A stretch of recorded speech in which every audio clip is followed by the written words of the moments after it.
Imagine this. You are standing in a hospital corridor, watching a team of doctors rush a child into emergency surgery.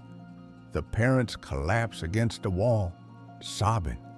The child's condition? Severe malnutrition, not from neglect, but from a diet imposed by well-meaning parents convinced that purity, not sustenance, was the highest good. They believed they were saving their child from the toxins of modernity. Instead, they starved them in the name of love. This is not an anomaly. It is a pattern etched into the fabric of human history. The crusader who slaughters in the name of salvation. The revolutionary who builds gulfs in the name of equality. The parent who crushes a child's spirit in the name of protection. The activist who silences dissent in the name of justice. How does this happen? How do the noblest intentions, love, justice, purity, progress, twist into instruments of harm?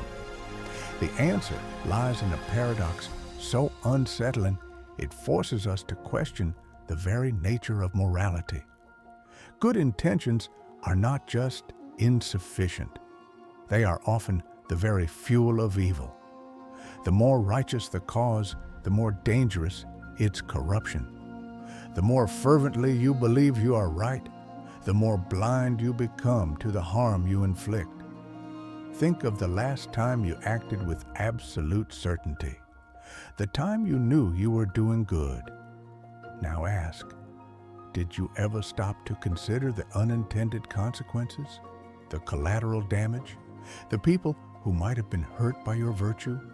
Or did your conviction shield you from doubt? This is the invisible trap. The human mind is wired to conflate intention with outcome. If we mean well, we assume we do well. But meaning and doing are not the same. A surgeon can intend to heal and still kill with a misplaced scalpel. A lawmaker can intend justice and still craft tyranny. A lover can intend devotion and still suffocate the beloved. Why? Because good intentions are not a compass, they are a narcotic. They dull our awareness of complexity. They convince us that the ends justify the means, that purity of heart excuses collateral damage. They allow us to commit atrocities with a clear conscience, because in our minds, we are the heroes of our own stories. Consider the reformer who demands absolute ideological conformity in the name of progress, or the parent who strips a child of autonomy in the name of safety, or the zealot who burns heretics in the name of truth. In every case, the same mechanism is at work. The more sacred the intention, the more invisible the harm. This is not a flaw of character, it is a flaw of perception. The human mind cannot hold absolute conviction and genuine humility at the same time. The moment we believe we are right, we stop questioning. The moment we stop questioning, we become capable of anything. So here is the great question. If good intentions are not enough, if they can even lead us astray, then what is the antidote? The answer lies not in abandoning intention, but in confronting its shadow. It begins with a realization so uncomfortable it feels like vertigo. You are not immune. No one is. The capacity for self-deception is universal. The belief that you would never cross the line is the very thing that ensures you will. This is where the real journey begins, not with answers, but with a reckoning, not with certainty, but with the terrifying admission that the road to hell is not just paved with good intentions, it is lit by them. And if that thought unsettles you, if it makes you question your own convictions, then you are already one step closer to the truth. The next step? Understanding why this happens, why the mind betrays itself, why the noblest impulses so often lead to the darkest ends. But that is a revelation for another moment. For now, Sit with the discomfort. Let it unravel your certainty, because the deeper the question, the harder and more necessary the answer. The child in the hospital corridor did not suffer because their parents were cruel. They suffered because their parents were certain. Certainty is the silent architect of unintended harm, the unshakable belief that one's vision of good is so absolute it justifies all means to achieve it. But where does this certainty come from? Why does the human mind, so adept at reasoning, so easily mistake conviction for truth? The answer lies in the shadow realms of psychology and philosophy, where the machinery of self-deception operates unseen. The illusion of moral clarity. Friedrich Nietzsche once warned, "Madness is rare in individuals, but in groups, parties, nations, and ages, it is the rule."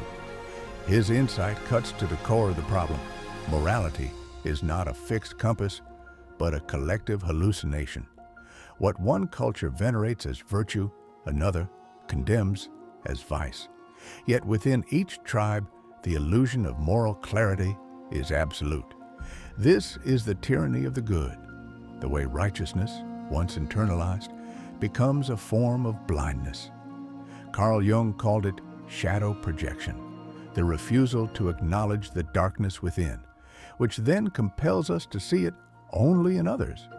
The crusader who burns villages for God is not acting out of malice, but out of a desperate need to externalize his own unexamined violence. The more he denies his capacity for evil, the more violently he must purge it from the world. The comfort of absolutes, human beings crave moral simplicity. It is easier to believe in heroes and villains than to sit with the discomfort of ambiguity. Arthur Schopenhauer observed that every man takes the limits of his own field of vision for the limits of the world. We mistake our subjective sense of right and wrong for universal law, and in doing so, we weaponize our virtues. This is why ideological movements, no matter how noble their origins, so often descend into fanaticism. The French Revolution began with cries of liberté, égalité, fraternité, and ended with the guillotine. The communist utopia promised liberation and delivered gulags. The pattern is not accidental, it is inevitable.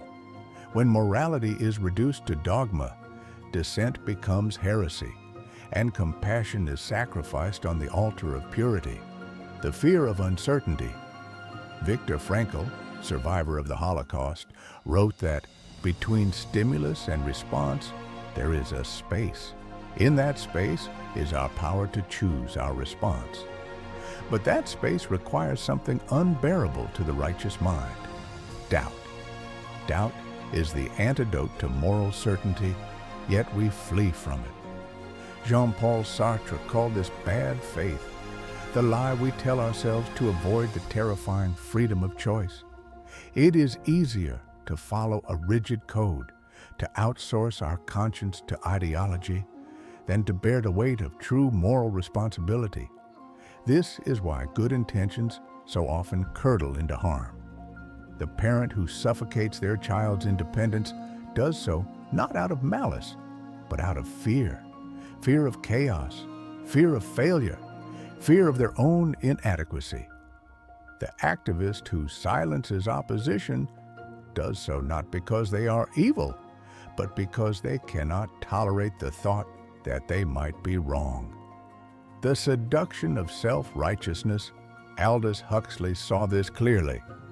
The surest way to work up a crusade in favor of some good cause is to promise people they will have a chance of maltreating someone.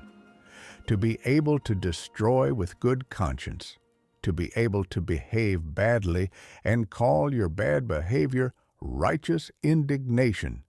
This is the height of psychological luxury. This is the hidden engine of moral corruption, the pleasure of righteousness, the intoxicating rush of believing oneself on the side of angels. The more noble the cause, the more permissible the cruelty. The more righteous the actor, the less they question their methods. The unseen turning point. The descent into unintended harm is never sudden. It is a series of small justifications, each one logical in isolation, each one eroding empathy. The doctor who withholds pain medication for the patient's own good. The teacher who crushes a student's creativity to prepare them for the real world. The lover who controls out of devotion. At what point does care become control? When does protection become prison? The line is invisible because it does not exist in actions, but in the mind. It is crossed the moment we stop asking, could I be wrong? This is the psychological root of the problem, the refusal to hold one's own virtue up to the light. And if this is true, if the corruption of good intentions is not an exception but a rule, then what does that mean for how we live, how we love, how we fight for change? The answer lies not in abandoning morality, but in redefining it, not in certainty, but in the courage to doubt. But before we can escape the trap, we must see its full consequences. How this silent mechanism shapes not just individuals, but entire societies. That is the next revelation. The road to ruin is not paved with malice. It is paved with conviction. Consider this. Every atrocity in history was committed by someone who believed they were justified. The inquisitors who tortured heretics knew they were saving souls. The colonialists who plundered nations knew they were spreading civilization. The true horror is not that evil people do evil things, but that good people do evil things while believing themselves righteous. This is the invisible plague of unintended consequences, the way noble ideals, when left unchecked, metastasize into systemic harm. The bureaucracy of good modern society runs on systems designed to optimize human behavior, education, healthcare, criminal justice. Each was created to solve real problems. Yet over time, these systems develop their own logic, divorced from their original intent. The teacher who teaches to the test because the system rewards scores, not curiosity. The doctor who overprescribes medication because the system values efficiency over healing. The algorithm that denies loans to marginalized communities because it was neutrally trained on biased data. None of these outcomes were intended, yet they persist because systems reward compliance, not conscience. The psychologist Erich Fromm called this the pathology of normalcy. When harmful behavior becomes so institutionalized, we stop noticing it's harmful. The paradox of progress. Every social movement faces the same existential crisis. It begins as a righteous challenge to injustice. It gains power and influence. It becomes the new orthodoxy. It suppresses dissent in the name of protecting its gains. The abolitionists became prohibitionists. The feminists became censors. The revolutionaries became tyrants. This is not hypocrisy. It is the natural trajectory of institutionalized morality. Historian Lord Acton observed, power tends to corrupt, and absolute power corrupts absolutely. But we rarely acknowledge that moral power corrupts most insidiously of all, because it convinces us our corruption is virtue. The neurological trap cognitive science reveals why this happens. Confirmation bias. We seek information that confirms our beliefs. Moral licensing. Good deeds make us feel entitled to bad behavior. Group polarization. Like-minded groups become more extreme over time. The most dangerous belief is not, I am right, but I could not possibly be wrong. This is why the most devastating harms in history were perpetrated by true believers, from religious wars to ideological purges to benevolent authoritarianism. The personal cost. This mechanism doesn't just shape history, it poisons everyday life. The parent who demands perfection for your own good creates a child terrified of failure. The partner who smothers out of love breeds resentment where intimacy should grow. The activist who dehumanizes opponents for justice becomes what they claim to fight, the common thread. The refusal to see the humanity of those who stand in the way of your vision. The point of no return.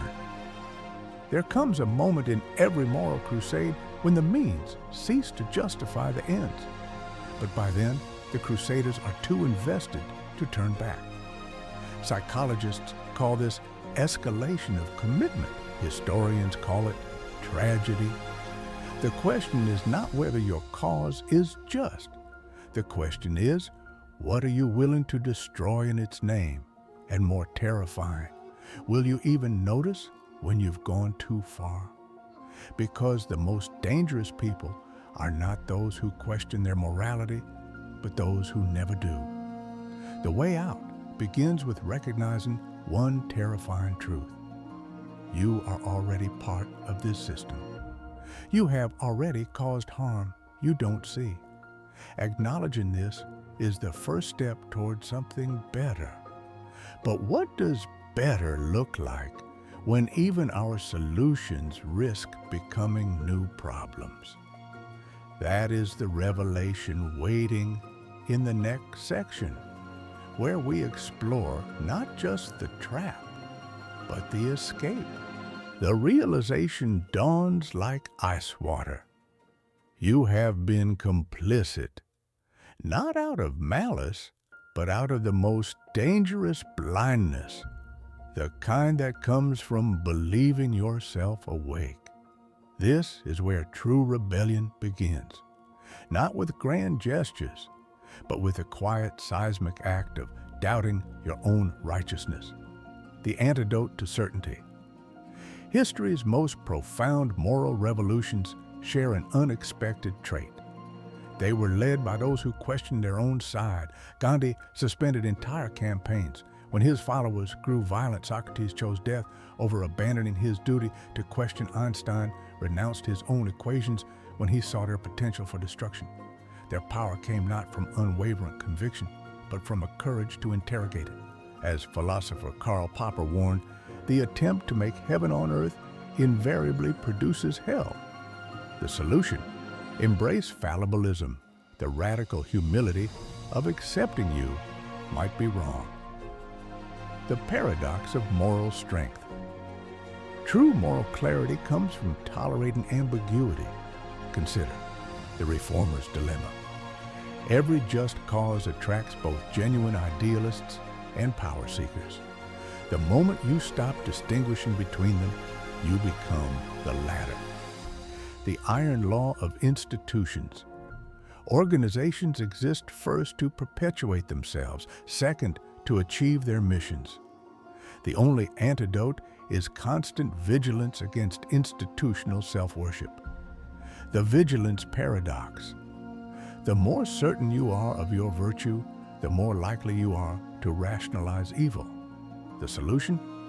Adopt what psychologist Carol Tavris calls the wisdom of cognitive dissonance. Let your discomfort with contradictions guide you toward truth. Practical resistance. Breaking free requires concrete actions. The 10% rule. If you find yourself 100% certain of something, force yourself to articulate the 10% chance you might be wrong. This maintains intellectual humility. Shadow work. Regularly ask, what if I'm the villain in someone else's story? Jungian analysis suggests our darkest potentials often manifest unconsciously. Institutional skepticism. Support systems with built-in self-correction.